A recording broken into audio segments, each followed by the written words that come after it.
Once upon a time, in the land of Rory. Rory and Red had just followed this little bird into a cave. They didn't know what was going on, but they knew this bird seemed to need some help. They had just opened this strange doorway with a they read the spell on the wall and it opened up. The bird jumped inside and the girls looked at each other. I guess we go inside? I guess so. Let's go. And they ran, chasing after the bird. The cave was kind of dark, and they said, I wish we had some light in here. The bird tweeted over by a wall, and they went over, and there was a torch. Oh, well, there's a torch. We just need to be able to light it up.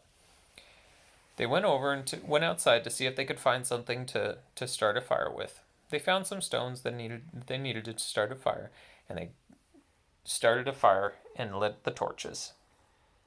They took it inside so they could see and followed the bird through the cave.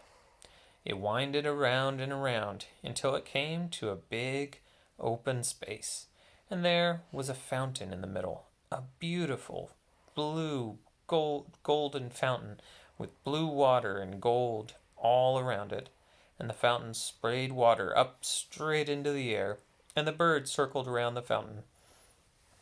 They walked up to it, and they looked, and there was this cup, and it looked beautiful. It had gold and jewels and rubies and diamonds all around it. Wow, said Red. What are we supposed to do? The bird jumped on the cup and danced around a little bit. Well, is it thirsty? I don't think so. I don't know. Maybe we're supposed to take a drink. The bird all of a sudden got very angry and started tweeting and pecking at their hands as they reached for the cup. Oh, well, I guess we can't do that, said Rory. What are we supposed to do? The birds flew around a little bit, seeming to be frustrated. It could not seem to communicate with them and tell them what they needed. Boy, I wish my friend Sophia was here, said Princess Rory. She seems to be able to talk to animals and understand what they're saying. Yeah, wouldn't that be nice, said Red. Well, let's see. If we're not supposed to drink out of the water, well, look, there's some writing on the cup, said Red, as she looked closer. Down near the bottom, there was more words. It's another spell or something? Maybe. She looked close and then realized that the letters were almost glowing. And then they changed, and the cup said, Those who dare drink from the fountain will rue the day. Rue the day? What does that mean? Said Red. I think it means they'll regret it, said Rory. I remember reading that word somewhere. So I don't think we want to drink from this cup. Maybe it's a cursed cup, said Red. Should we break it? The bird tweetered all around and bounced on their head. I think the bird wants us to break it. Well, what do we do? Well, let's look around and see if we can find anything to break it with. Princess Rory walked around, and all of a sudden she found there was a big sword hanging on one of the walls.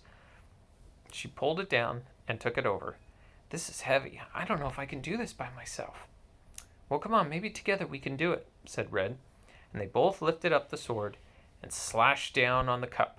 The cup broke into a million pieces, and glitter flew into the air. Sparks and fire rushed around.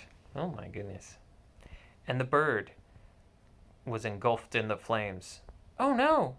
But the flames grew bigger and bigger, and all of a sudden, a girl appeared in the fire, and out stepped Princess Sophia.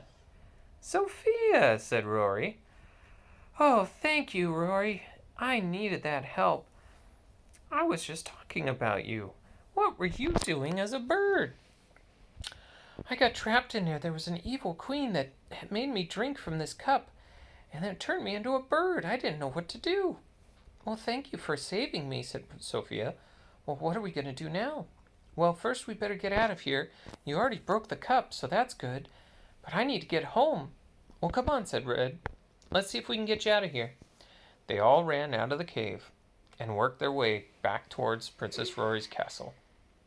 There they sat and talked all night, trying to figure out what they should do next to take on this evil witch. They fell asleep, chattering, giggling, and having fun, coming up with a good plan to take on the witch. We'll find out tomorrow.